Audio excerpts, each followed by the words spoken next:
नमस्कार दोस्तों, स्वागत है मेरे एक नए वीडियो में। आज का वीडियो दोस्तों, आप लोग बहुत बार मैंने आपके मन में कंफ्यूजन देखा है।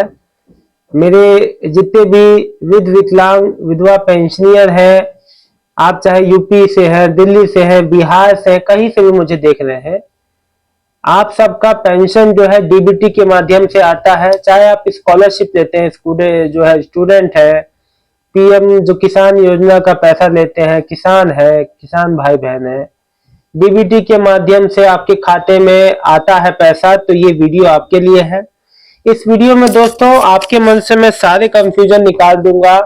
क्यों डीबीटी जरूरी है, क्यों इसके कुछ ऐसे पहलू बताऊंगा जो आपको जानना समझना बहुत जरूरी है, जिससे आपके अभी चाहे भविष्य में कभी आपके ऊपर कोई पेंशन का संकट नहीं आएगा, पेंशन रुकेगी नहीं कभी आपकी।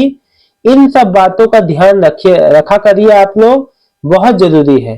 और आप ये लोग अगर मेरी ये बात आप पूरा वीडियो एंड तक देख लेते हैं तो कभी आपको जीवन में, मैं आपको ये बात कहूँ करता हूँ कि कभी पेंशन डीबीटी में समस्या नहीं आएगी। आपको मैं कुछ ऐसी बातें बताऊंगा जो शायद आपको कोई ना बताए।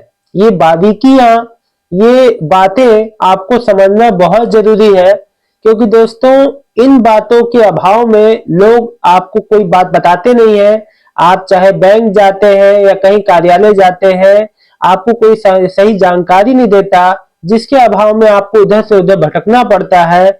दिव्यांग, विधवा, बुजुर्ग लोगों को मुझे बहुत बुरा लगता है, कोई भी सही जानकारी नहीं देता। लेकिन आज मैं आपको सही बात बताऊंगा जिससे आपको कोई भी परेशानी भविष्य में ना आए।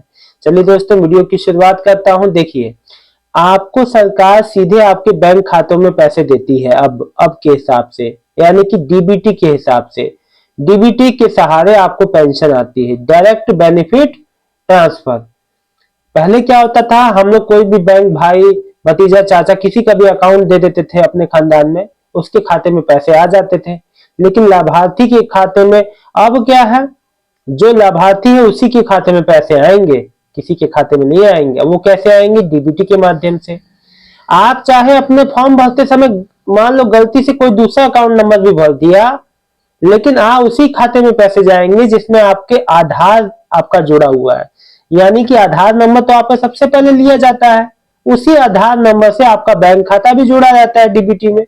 अब उसी खाते में पैसे आ जाएंगे। मान लो आपके दो बैंक अकाउंट में पैसे हैं, आपका दो बैंकों में अकाउंट है, स्टेट बैंक और मान लो पंजाब नेशनल बैंक। आपने पंजाब नेशनल बैंक का डिटेल भर दिया, लेकिन आपकी डीबीटी स्टेट बैंक में है, तो आएगा स्टेट बैंक में ही पैसा। आप चाहे कितने भी हाथ पांव रगड़ लो, उसमें डीबीटी एक्टिव। और डीबीटी एक बार में एक ही बैंक में एक्टिव होता है। आपके 4 बैंक में है तो एक ही बैंक में एक्टिव रहेगा।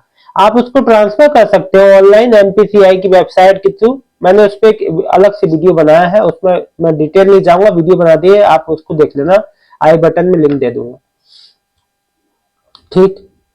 और देखो, डीबीटी एक बार ही कराना होता है, बार बार नहीं कराना होता। एक बार करा लिया, हो गया काम। और डीबीटी अगर आपका बंद रहेगा, ये मत सोचना कि मेरा बैंक खाता नया खुला है तो ऑन ही होगा। और इसका एक आसान से जो चेक करने का तरीका है, मोबाइल में एम आधार ऐप को डाउनलोड करो, माय आधार, एम आधार को कहते हैं। लॉगिन करो और ओटीपी आएगा, ओटीपी डालो और फिर आपका आधार आ जाएगा। उसके नीचे एक ऑप्शन आता है बैंक सीडिंग स्टेटस का। उस बैंक सीडिंग स्टेटस में आप क्लिक करोगे तो आपका आधार नंबर पहले से ही आ रहा होगा, कैप्चा डालना, ओटीपी आएगा, ओटीपी जैसे ही डालोगे बता देगा कौन से बैंक में आधार सीड है आपका। तो ये बातें आपको शायद कोई नहीं बताएगा दोस्तों, छोटी छोटी बारीक बातें हैं। दोस्तों देखो, एक बात आपको बताता हूं, अगर आप बैंक जाते हो, बैंक को आप कहते हो सर मेरा इस बैंक में, सबसे पहले मैं आपको बताता हूँ, नई डीबीटी कराने जाओगे बैंक में तो वो आपसे कहेंगे एक फॉर्म दे देंगे आधार सीडिंग का। आधार सीडिंग का मतलब होता है डीबीटी ऑन करना। सीडिंग का मतलब होता है आपके खाते में आधार को जोड़ना। आधार जुड़ गया मतलब डीबीटी ऑन हो गया। तो अब आपका आधार सीडिंग जब उसमें होता है, एक फॉर्म देते हैं, फॉर्म भरोगे, अंगूठा लगाओगे, आपका कहेंगे कि सीड हो गया आपका। अब होता क्या है कई केस में, आप कहते हो अरे सर पैसे तो आए नहीं। अब देखो, आपका सीड हो गया, लेकिन अगर आपके किसी और बैंक में अकाउंट है, वहां पे सीडिंग हो चुकी है पहले से, तो याद रखना उसी बैंक में पैसे आते रहेंगे। इधर वाला सीडिंग कराते रहोगे तो नहीं आएगा। आप सोचोगे, लेकिन देखो नियम कुछ और कहते हैं, लेकिन मैं आपको बता दूं, जहां पे पहले आपने सीडिंग कराई थी उसको सीडिंग हटवाना पड़ेगा। और अगर आप जैसे फिजिकली करते हो, आप सीधे बैंक जाके, अगर ऑनलाइन तो 1 मिनट के अंदर हो जाएगा, जो मैं आपको तरीका बताया आई बटन में लिंक है एनपीसीआई वेबसाइट के, तो 1 मिनट के अंदर हो जाता है। लेकिन आप जो बैंक जाओगे तो उसमें पहले आपको कहेंगे कि आप जो पुराने वाले बैंक में उसको वहां पे डीसीडिंग करा के आइए, वहां का आधार हटाइए, फिर यहाँ आके नया सीडिंग कराइए। नहीं तो आप 100 बार भी कराओगे तो वो कहेंगे कि नहीं इस बैंक में आप चाहते हो उसी बैंक में आए, उस वाले बैंक में हट जाए। नहीं तो आप सबसे अच्छा तरीका है ऑनलाइन अपना ट्रांसफर कर लो। ठीक है, तो ये बात कोई नहीं बताएगा, आप परेशान हो जाओगे, मैं आपको बता रहा हूँ। मेरे साथ भी ऐसा ही हुआ था। मेरी वाइफ का जो दिव्यांग पेंशन आता है, उनका क्या हुआ, कोई उनके जो पुराने खाते में कोई पैसे आ रहे थे। अब मुझे पता ही नहीं कि उनका कोई और भी इस बैंक में खाता है ना, उन्होंने मेरे को बताया, भूल गई। अब क्या हुआ, बार बार मैं जाऊं अपने बैंक में डीबीटी कराऊं, फिर भी पैसे ना ट्रांसफर ही ना हो डीबीटी। आइंदा फिर जो है इसके बाद मैंने वहां के बैंक में नाम कुछ मिसमैच था, नाम को सही करवाया, केवाईसी कराई उस बैंक में, फिर उस बैंक से इस बैंक में ट्रांसफर मार लिया खुद ही एनपीसीआई वेबसाइट के, तो कहीं नहीं गया। तो जो आदमी के संग हो जाता है ना, वो हमेशा उसको याद रहता है। तो मैं आपको भी प्रैक्टिकल बातें बता रहा हूँ, इसलिए मैं समझना गारंटी वाली बातें बता रहा हूँ। आप हमेशा इस बात को ध्यान रखना दोस्तों, गलती से भी गलती ना हो, इसलिए मैं आपको वो बातें बताता हूँ। दोस्तों एक बात याद रखो, कोई भी बैंक आपको डीबीटी ऑन करने से मना नहीं कर सकता।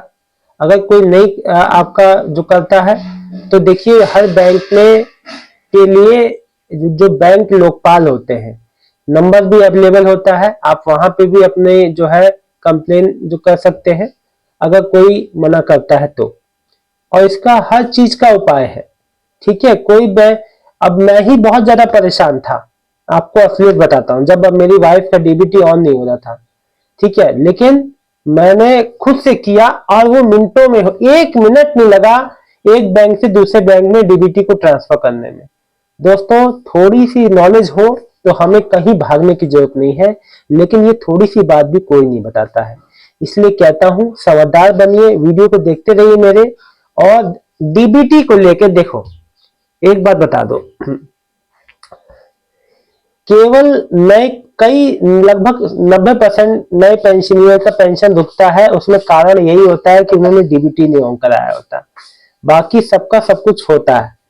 इसीलिए छोटी छोटी बातों से बहुत फर्क पड़ता है। दोस्तों ये जानकारी अच्छी लगी है तो वीडियो को लाइक करके चैनल को सब्सक्राइब कर लीजिएगा। मिलता हूं एक नेक्स्ट वीडियो में एक नई जानकारी के साथ, तब तक के लिए आप सबको बहुत बहुत धन्यवाद। आपका दिन शुभ हो। और फिर भी कोई समस्या आती है तो आप मुझसे संपर्क करना कमेंट के थ्रू, और आई बटन में लिंक दिया है, आप उस वीडियो को जाना देखना, घर बैठे कैसे डीबीटी ऑन करते हैं, सब प्रोसेस बताया। बहुत बहुत धन्यवाद।